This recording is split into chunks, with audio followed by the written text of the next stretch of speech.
Within the labyrinthine enigma woven by the Australian Federal Enigma Division, an aura of mystique envelopes the sprawling wilds and towering peaks of the continent. A riddle of no small magnitude, around 100 souls have ventured into these enigmatic realms, dissolving into the obscurity they hold, leaving not a single vestige of their presence behind. Amidst this enigmatic tableau stands one individual, a sage named Evelyn Marlowe, who claims possession of a fragment of understanding regarding the conundrum. She has flirted with the precipice of vanishing herself, an experience that has impelled her to share a narrative both cryptic and unsettling with her kin. Evelyn's words, shrouded in enigma, evoke an ethereal realm she dubs the embrace of shadows, resonating with the whispered echoes of legends that reverberate through the ages, woven by the indigenous Aboriginal tribes. The enigmatic beings she alludes to bear a semblance to the mythical Dreamwalkers, entities intertwined with tales of flesh-eating terror. However, Evelyn's testimony deviates from these ancient tales. She asserts that these entities have evolved since the 18th century, their intellect and menace deepening in unison. Their elusive nature cloaks them in obscurity, perpetually evading comprehension with a disquieting finesse. As their mastery of evasion burgeons, the sporadic vanishings have coalesced into a disconcerting pattern, each passing year heightening the crescendo of disquiet. This is the testimony of Evelyn, a revelation enshrouded in the enigma itself. Across the tapestry of time, an enigma has etched its presence, spirits vanishing into the cryptic folds of the cosmos.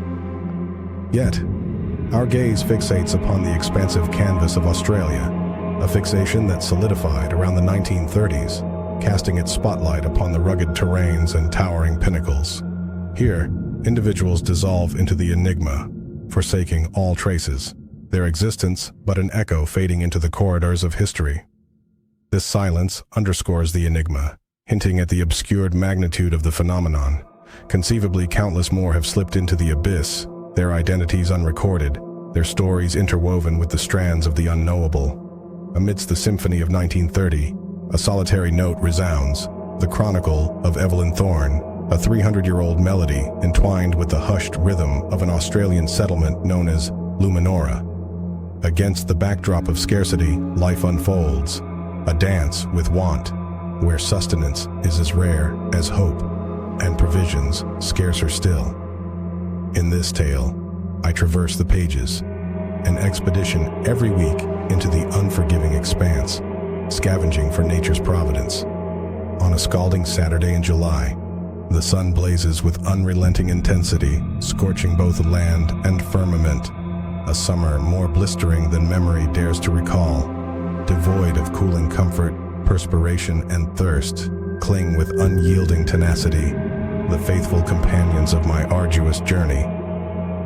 Armed with a water flask, meager rations, and a heart laden with necessity, I embark upon the formidable 12-mile trek to the heart of the Australian wilderness, commencing my odyssey at the break of dawn to ensure my return before twilight's embrace. The trail, etched like a shadow upon the landscape, ushers me into the heart of Luminora's hinterlands. At times, benevolent wanderers augment my meager supplies. Kindred souls who discern destitution etched upon my visage, offering sustenance or alms. However, on that fateful morn, the thoroughfare stands as a desolate corridor, bereft of life's usual cadence. The air holds its breath, as if existence itself has withdrawn, a spectral stillness, an unsettling silence. My customary quest unfolds, scouring the landscape for nature's bounties concealed within the untamed terrain. My efforts yield scant results, the hours unraveling in a symphony of futility. As daylight wanes and dusk paints the heavens, the course of my existence pivots toward the enigmatic, forever transformed. On the journey homeward, I tread the well-worn path, a meandering thread etched through the land, as the sun began its descent beyond the horizon, casting long shadows and painting the sky with hues of amber and crimson. A growing realization settled upon me. My return home, was destined to coincide with the shroud of night. But then, out of the blue, a jolt of agony lanced through my lower back, causing me to stagger, aghast. I crumpled to the ground, my gaze drawn inexorably to a sinister sight, a grotesque obsidian claw, slick and malevolent, protruding from my abdomen where it had punctured my shirt. Before I could react, an abrupt, brutal force crashed against my face, hurtling me into unconsciousness. Time twisted into disjointed fragments, and I awoke to the sensation of rough terrain dragging against my leg. Struggling to focus, I attempted to discern the identity of my assailant, but a veil of blood rendered my vision a blur. Desperation clawed at me as I attempted to clear my sight, but my efforts were in vain. The sun's retreat had cast the surroundings into an inky darkness, amplifying my visual impairment. The passage of time during my involuntary sojourn was a mystery, a blur of torment and powerlessness that might have spanned hours. My consciousness grappled with my inert body, urging it to rebel against the unseen captor. Alas, my limbs remained unresponsive, and I was consigned to a nightmarish paralysis. As the air grew colder and the darkness deepened, a realization emerged. The creature that had ensnared me had led me into the depths of a cave, a subterranean abyss. The relentless dragging came to a sudden halt, and the grip on my leg released its vice-like hold. Struggling to make sense of my surroundings, I discerned a faint gleam.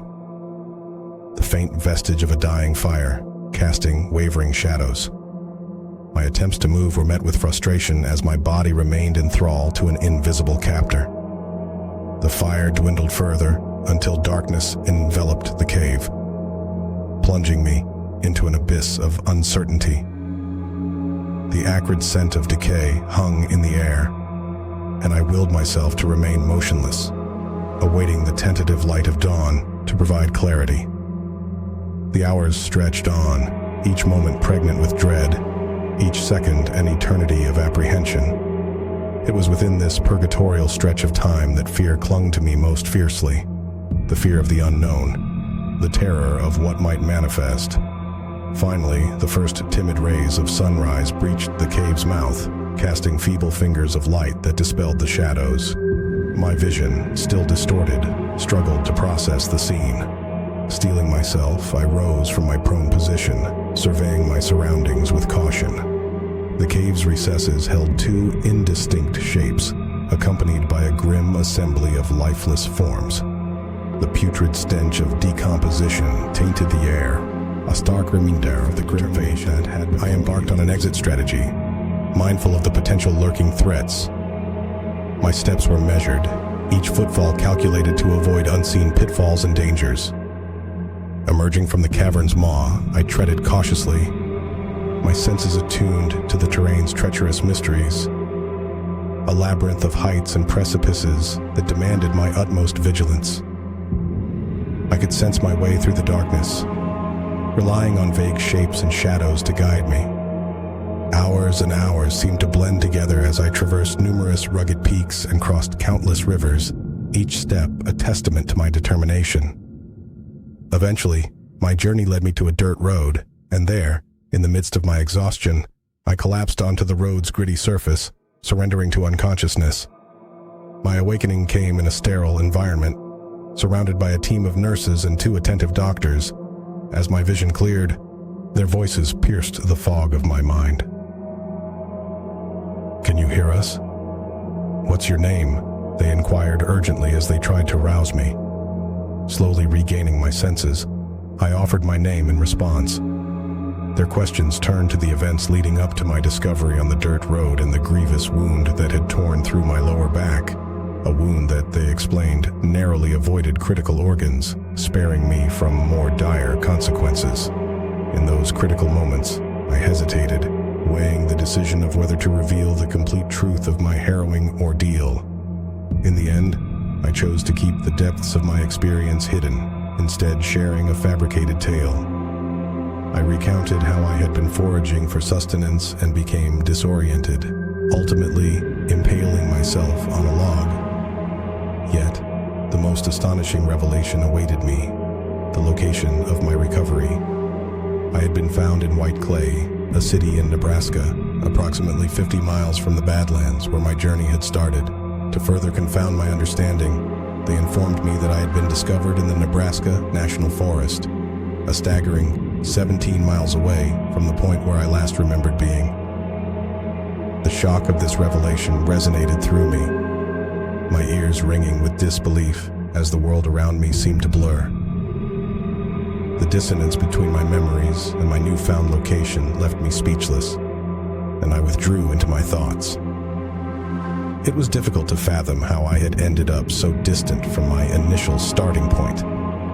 Eventually, my parents were contacted and they managed to arrange transportation to retrieve me, aided by a friend, since they didn't own a vehicle at that time. As my parents embraced me, their concerned eyes met mine, and their questions tumbled out. What had happened? Where had I been? Once again, I opted to withhold the truth, crafting a narrative that concealed the depths of my experience. I needed time to unravel the bewildering events myself before I could even contemplate sharing them with anyone else. Several weeks flowed by, ushering in a sense of calm that belied the tumultuous experience I had undergone. Gradually, life settled into its familiar rhythm, and I eventually summoned the courage to confide in my parents about the truth of my ordeal. Whether my account found firm ground in their beliefs remains a mystery, a matter that holds less significance compared to the relief I felt unburdening myself. The passage of time saw my narrative take root in the town's whispers, transforming my extraordinary encounter into a tale of unexpected interaction reshaped my understanding of the events that had transpired. It was a tribal leader from one of the local Lakota tribes, a woman whose presence had often graced the peripheries of my town, who sought me out. Her countenance was a portrait of solemnity as she expressed her desire to delve into the intricacies of my experience. Accepting her invitation, we convened at the town's humble diner. Amidst the clinking of cutlery and the aroma of food, I recounted my harrowing journey in painstaking detail. She absorbed my words with a poised and unwavering demeanor, her expression neither betraying shock nor disbelief. It wasn't until I concluded my narrative and absorbed her revelations that a shiver of fear coursed through me. "Dear one," she began in a voice that carried the weight of generations, "you've danced on the precipice of an abyssal danger. The entity that impaled you from behind and drew you into that cavern is what we, in our tongue, term the way to gay. It translates to man-eating creature. These beings have woven themselves into the fabric of our stories for time beyond me sure, preying particularly on our youth, leaving behind a tapestry of terror." Her gaze, unyielding and intense, locked onto mine, transmitting an understanding that transcended the spoken word. As the epochs have marched forward, these creatures have undergone a chilling metamorphosis, their intelligence growing in tandem with their malevolence. Even if others raise skeptical brows, rest assured, I stand by your truth, as do my people. With those parting words, she settled the diner bill and exited, her purpose fulfilled in the sharing of her insight. In the wake of this encounter, the Badlands transformed into a realm estranged to me, forever haunted by the specter of my encounter. The memory of that fateful incident cast an enduring shadow, extinguishing any flicker of curiosity I might have harbored to return. And thus, the chapter of my life that had etched its indelible mark came to a close, an enigma interwoven with the fabric of my very being. And for those intrepid souls in pursuit of further enigmas and spine-tingling narratives, I extend an invitation to subscribe for more revelations yet untold.